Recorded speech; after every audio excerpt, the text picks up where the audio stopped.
Bai, nahi zu itzeitea? Ez dakit, ez dakit, nonbait, zer, emanin behar zaio edo hango ez? Bai, bai, ongi dago? Ederki. Bai, zuk esan. Egunon, eta ongi etorri, hasiko gara. Badakizuek gaur, Joseba Sarrionandiaren Gaukaria hirugarren alea, honekin zikloa izten du Gaukariari buruz eta han bertan idatzitakoari eskainiaz egin duen hirugarrena. Gauzak direna balira. Beti bezala baldintza orokorrak direla eta bestelako baldintzak ere direla eta oso aurkezpen berezia da. Pozgarria noski, Joseba Sarrionandiaren beste lan bat irakurtzeko aukera izanen dugulakoz, eta hortarako aurkezpen berezi xamarra antolatu dugu izan dugun moduan. Eta aurkeztuko dizkizuet, batetik Fernando Rey izan da gainera edizioaren arduraduna, zuzenketak eta arekin elkarlanean egindako lan handia. Fernando Reyk aurkeztuko du beraz liburua. Gotzon Garaizabal ere egilearen adiskide eta bidaide eta mintzatuko da gero. Ondotik izanen dugu lehen aldikotz Joseba Sarrionandiak berak egindako bideo bat, liburu hontaz hitz egiten du literaturaz eta oso interesgarria denez ondotik emanen da, 15 minutoko luzapena dauka, eta azkenik Dana Moiako Batarra, oraindik ez da iritsi hor arazo batzuk izan direlako Eusko trenean, ez mailan ez dakiz zer, baina iristen ari da, iristear dago, eta orduan azkenik berak ere kantu bat egileari asko gustatzen zaion, eta adiskideak direnez, eta berak ere parte hartu nahi izan du, eta azkenean hori eginen dugu. Beraz, besterik gabe, Fernando Rey, zuri hitza, mila esker zuei etorririk.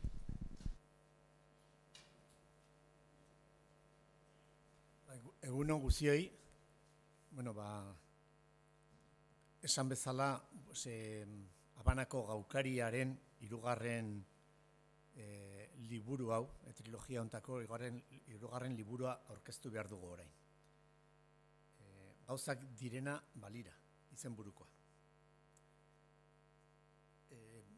Izkiriaturik aurkitu ditudan ene poemak liburuan, Joseba Sarrionandiaren liburuan, Josebak berak esaten du itzultzailea irakurle privilegiatua dela, eta askotan sentitu dut nik hori, mila aldiz irakurtzen baitugu testua, eta azkenean oso barnean sartzen gara, eta horri esker gauza asko bizitzen ditugu idazlearekin batera.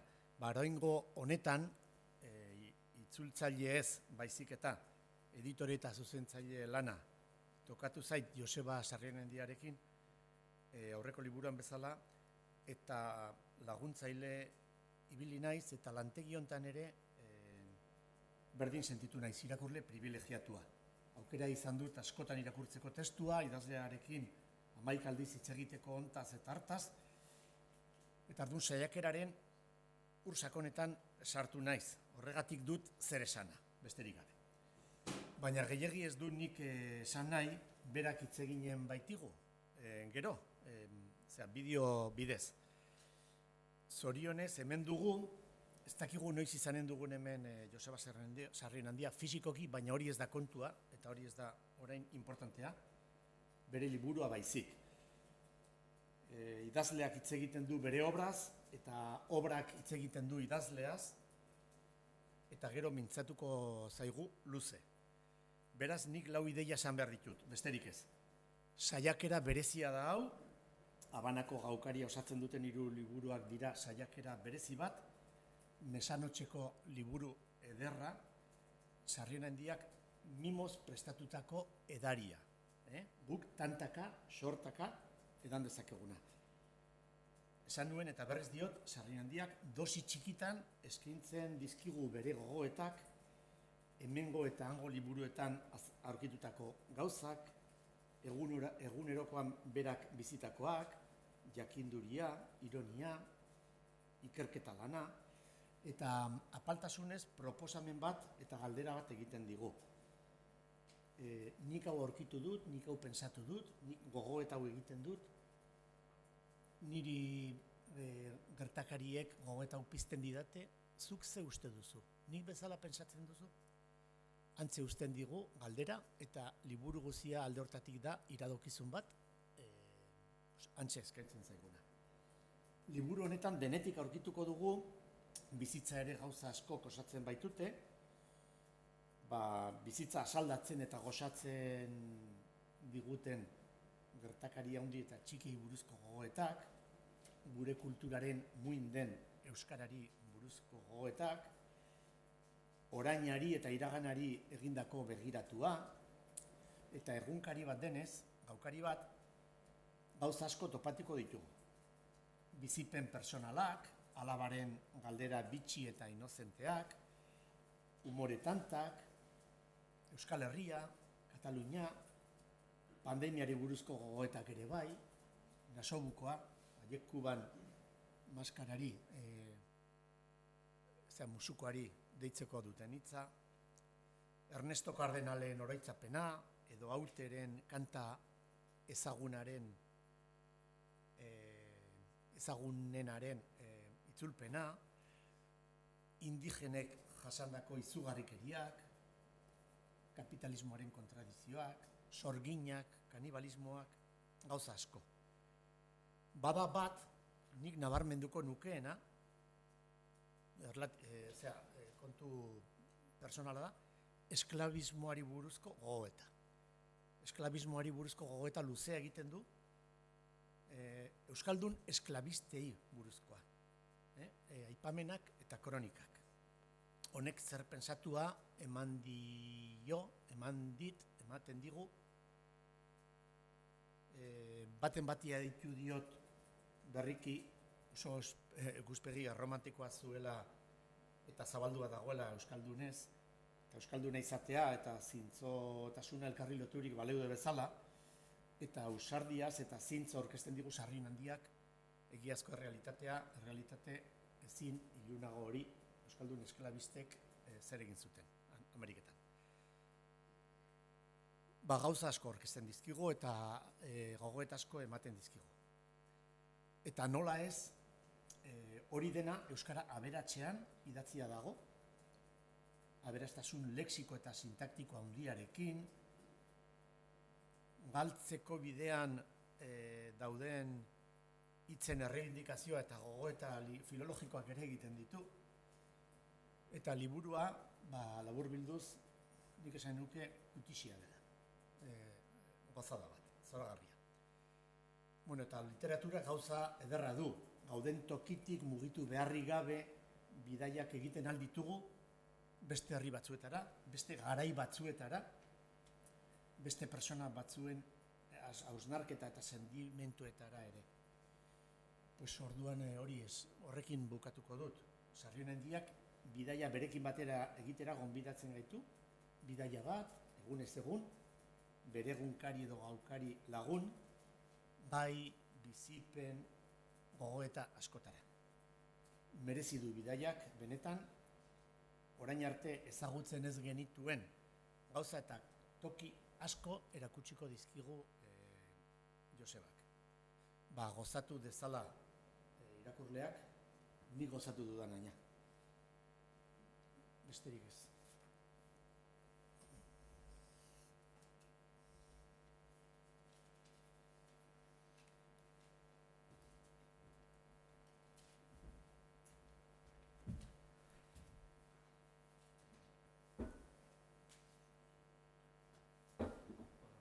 Egunon.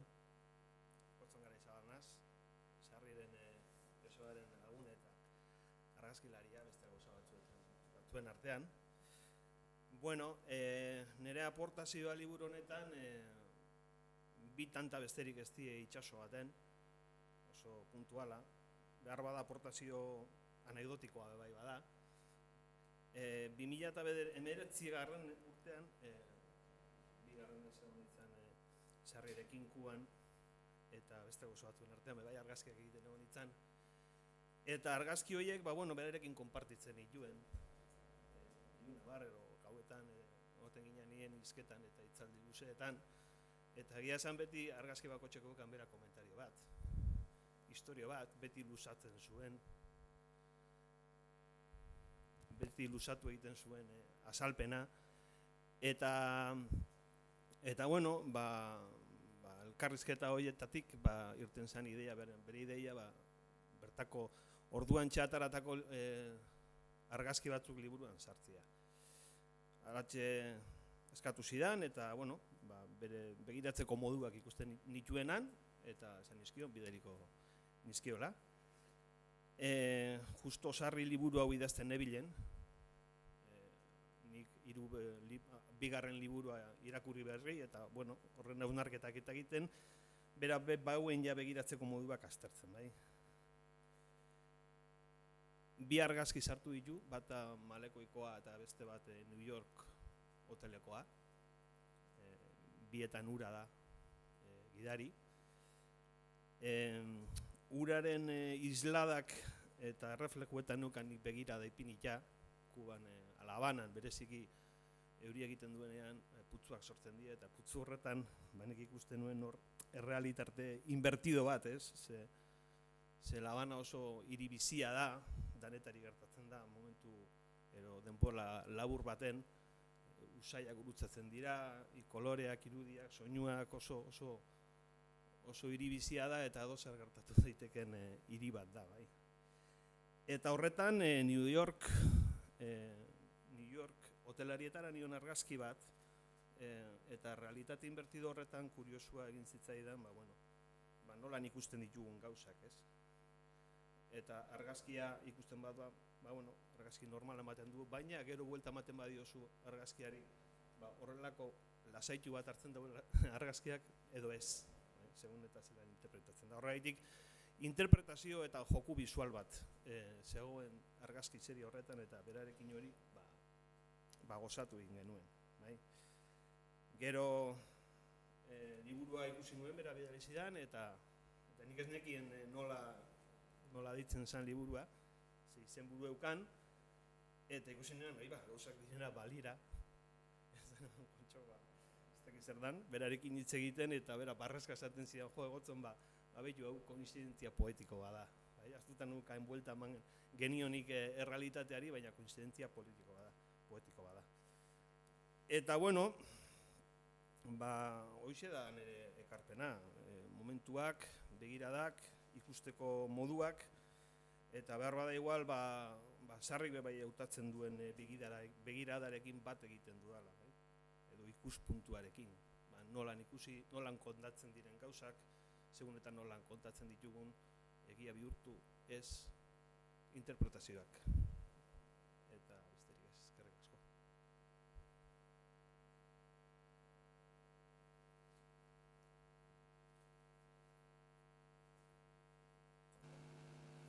Jarriko dugu orain bideoa, eta Joseba Sarrenda bera mintzatuko zaigu.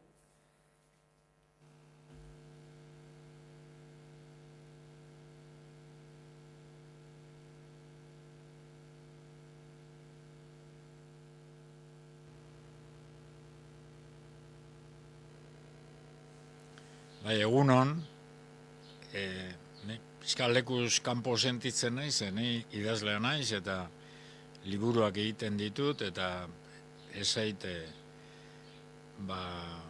ez audiovisuala gustatzen, da, sentitzen dut ez dela nire lekua. Baina, egoera berezian gaude, pandemiarekin, eta liburari bisibilidadea emateko,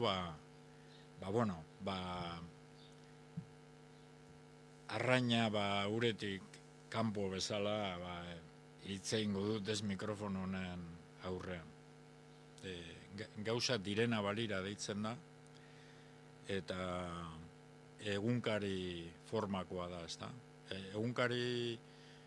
Egunkaria nire ustez da metodo bat idazteko, idazmolde bat, kalendarioari lotua, eta egunero idazteko aginduarekin, ez?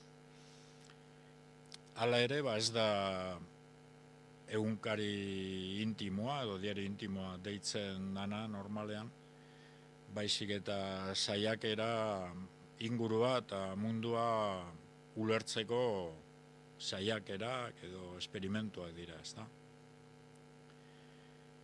Gaukaria deitzen dut, egin daiteke bikoiztasun bat, egunaren eta gauaren artean, argia eta eguzkia eta ilargia, koherentzia eta opakotasuna, gauzen opakotasuna, eta egunkari hau gauez idatzia izatez aparte, gehiago doa, aparte opakora, opakotasun argitzeko, edo, metafora esanez, ilargiaren sekretario moduan saiatu naiz lan egiten, ez da.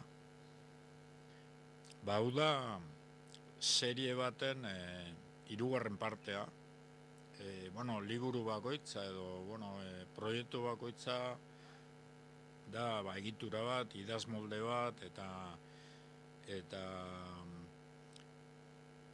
hau da, idazteko forma baten edo egitura literario baten 3. Zatia, aurrekoak izan ziren bizitza ez alda oso arriskutsua, eta bigarrena aireaz da debalde. Hau, 3. partea da, eta forma oso konkretua dauka, idazmolde oso berezia, eta egitura horiek ez dira beti behar da egitura forma bat askatasuna izateko. Askatasuna ez da ezerezean eraikitzen, behar dira baldintza batzuk eta kondizio batzuk, eta baldintza horiek ez dira lokarri bat, baizik eta askatasuna posibilitatzen duten, idazteko askatasuna posibilitatzen duten formak, lan literarioa bilaketa bada, ez da?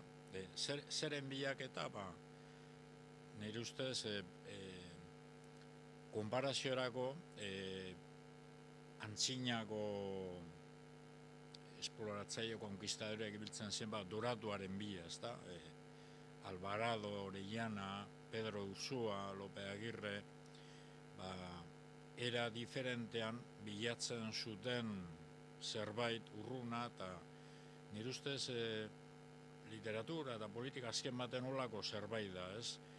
Bilatzen da zerbait behar bada ez dagoena, ez da? Behintzat ez da gauza estatiko bat, eta ez da gauza erreal bat. Eta bilaketa horre funtzionatzen du, puntu imaginario horren bilagoaz, eta funtzionatzen du, hortzemugak bezala, ez duzu aurkitzen, ez literaturan, ez politikan, ez zera. Eta ez da puntu fijoa, baizik eta aldakorra, eta esate baterako Arestirentzat euskararen salbazioa gizarte komunista batean izango zen. Gero gure belaunaldia gaztetan, espero nahi genuen edo bilatzen genuen, mirakulu literario bat, ez? Eta nire ustez, orain pixka bat azken aldian gizartea aldrebestu denez, proiektuek asko bintza frakasatu denez, gaude Orinokon bezala, Orinokoan erdigalduta, ez? Eta hor gaude, punto imaginario edo utopia horren bilaketan, ez? Literaturan eta bizitzako beste arlo horietan ere, naiz eta jakin, ez dugula ez garela iritsiko, edo behintzat ez garela puntu horren edo imaginario horren jabe izango, ez da. doratu imaginario horietara iritsi ezarren, badaude bilaketaren plazerrak, bidearen edo lanaren nekea arintzen dutenak, ezta? Eta orduan, olakoa daude bizitza korrientean, eta alor guztietan, ez? Eta orduan, liburu honetan ere, liburu hau idazten, placer txiki horiek, sentitu ditut, esate bateko, hitzetan. Gero helarazti nahi zuen, Euskararen salbazioa guk hori ez dakit lortuko dugun, baina hitz batzuk aurkitzen ditugu, eta, esateko hitzen ardura eta izan du liburu honetan, eta uste dut aurkitu ditu dela, aurre txiki batzuk, ez? Esateko, ingabe, gu umetan erabiltzen genituen esaera batzuk errekuperatuz, onura hori, ez? Uste dut lortzen dela. Gero nire ustez, euskaraz idazten ni behintzat sentitzen naiz komunitate baten partaidea, ez? Nire zait literatura egiteko orduan interesatzen, dirua edo ez dakit, ez daukat ambizio espetakuloan parte hartzeko ambiziorik etori, baina bai sentitzen dut eta privilegiatua sentitzen naiz, komunitate baten partaidea sentitzearekin, ez? Hor liburuan esateateko pini dut dialogo proposamen bat, arkaizkan horrekin, idea horri buruz, ze normalean literatura eta beste artea bezala azken aldian planteatzen dira norgehiagoka bezala edo gauza epiditiko bat bezala, ez? Edertasuna bilatu behar bagenu bezala, eta nire ustez literatura gehiago da komunitate baten arduretan eta bizitzaren pertzepzioan parte hartzeko, bizitza komunitarioan parte hartzeko forma bat, ez? Eta, nire ustez hori da, dorado bilaketa imposible horretan, onura bat, ez? Hizkuntzan gero, aipatzen dut hor, beste autore bat, Joanes Urtzibil, da Joanes Urtzibilik erakutsi zigun, euskerari buruz eta, euskaldunek daukagun tesoroa ez dagoela arpe iskutu batean, edo ez dala sekretu hermetiko bat edo zer bat, baizik eta, Espainetan dugula, ez da, hizkuntza, denon hizkuntza den tesora, Espainetan daukagula, euskaldunek eta beste bakoitza bere hizkuntzarekin, eta bakoitzak literaturarekin eri, poesia ere edo ez dago koba batean edo leku arkano batean, baizik eta, denon egunerokotasunean dago, ez da. Eta azken baten, literatura, horren bilaketa da, ez da gauza urrun baten abakarri, baizik eta, egunerokotasunaren atzematea, ez. Orduan, altxorra gure artean dago, ez da. Hizkuntzaren altxorra geure Espainetan dago, ez dago koba ilun batean, ez gramatikan, baizik eta geure Espainetan. Eta politikaren altxorra ere gure artean dago, ez, gure arteko harremanetan. Liburu hau saiakera da, baina, bueno, saiakera pixkat experimentala, ez? Badu novelatik oharrekin, ez da?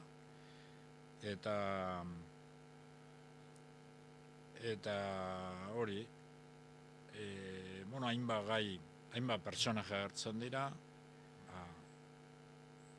batez ere, Caliban, Prospero, Ariel, Shakespearen ekaitza obratik hartuta, eta politika, ekibalentzia edo analogia politikoak egiteko erabiltzen direnak, kanibalismoaren gaia dago. Gero, gaiekin gertatzen da, gauza bat dela gertatu dena, adibidez, antropofagia zer izan den, historikoki, eta beste gauza bat, antropofagiari buruz zer izan den, eta zertarako erabili den antropofagiaren ideia, ezta? Osa, beti dago, errealitate faktual bat, eta oso aparte, edo oso desberdina izan daitekena,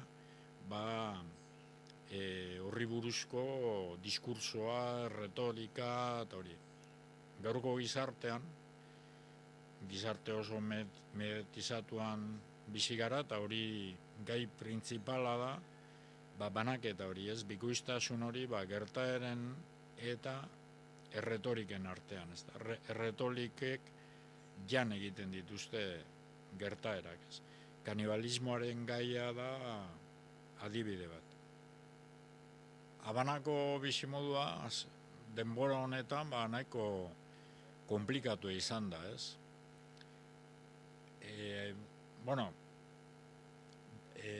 Kastelaok esaten zuen aspaldian, ez duela mende erdi, aurak zirela errepublikako agente sanitariorik eraginkorrenak. Gaur egun,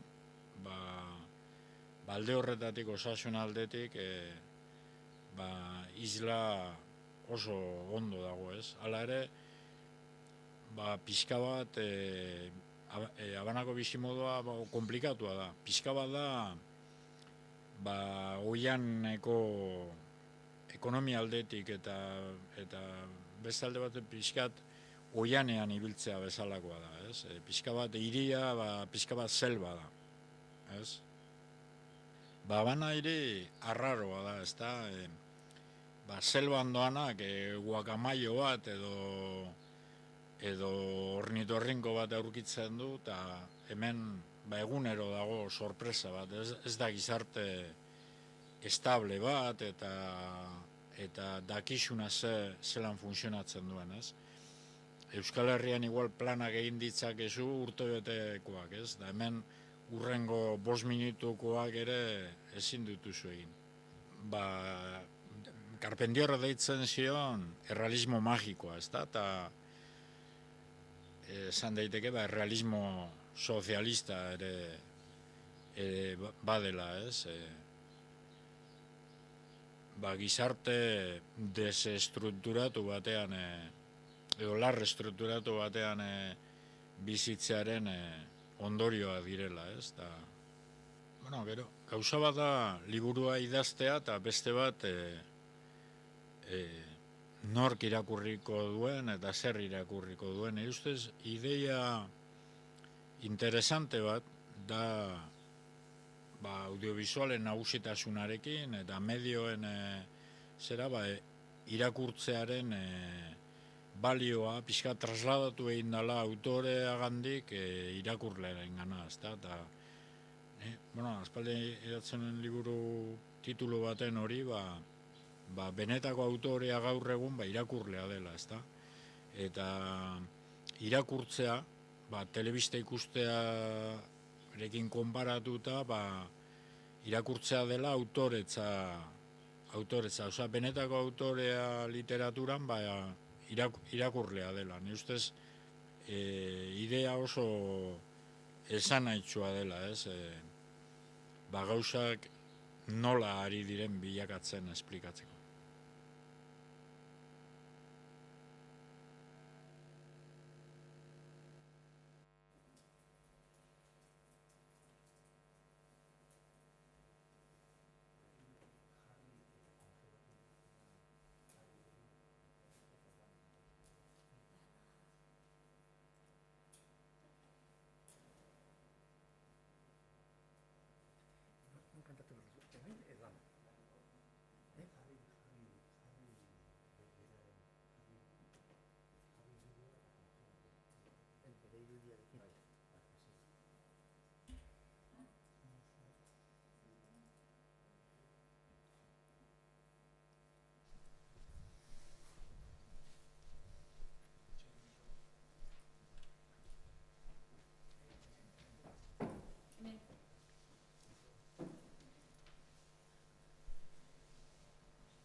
Bai. Bueno, egunon, niretzat da, ez dakit, ederra hemen egotea. Gonbidatuta, bueno, egon nintzen orain dela 2 urte, edo? Baina enekien bera agertuko dela eta hunkitzen na horrek, maite dudalako eta ez dakit, partekatzeagatik bere hizkuntza niretzat da gauza berezia izan da ezagutu genuenetik nola den mutil ederra eta oso zintzoa eta oso lasaia eta isila, baina hasi nintzenetik euskara ikasten berak erabaki zuen nirekin partekatzea bere hizkuntza eta niretzat da gatza berezia eta horregatik ikasi nahi dut dena ondo eta irakurri nahi dut disfrutatzen bere hizkuntza, bere obra, bere literatura. Eta, bueno, abestuko dute abesti bat, berak esaten dit beti dana ez hitz egin hainbeste, abestu eta hori, eta egingo dut. Berarentzat pensamiento da abesti tradizionala, bolero bat, eta maite du gure musika, eta maite du gure herria, eta nik maite dut bera eta pensamiento, Joseba Sarrionandiarentzat, Martinentzat.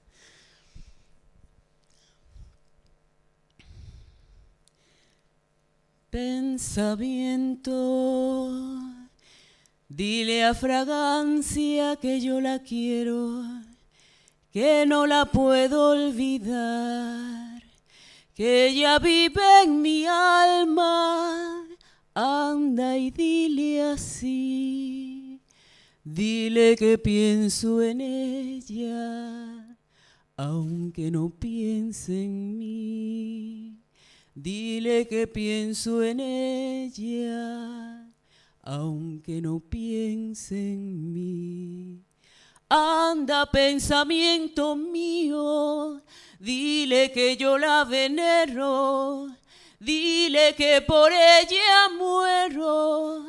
Anda y dile así, dile que pienso en ella, aunque no piense en mí. Dile que pienso en ella, aunque no piense en mí. Eskerrik asko.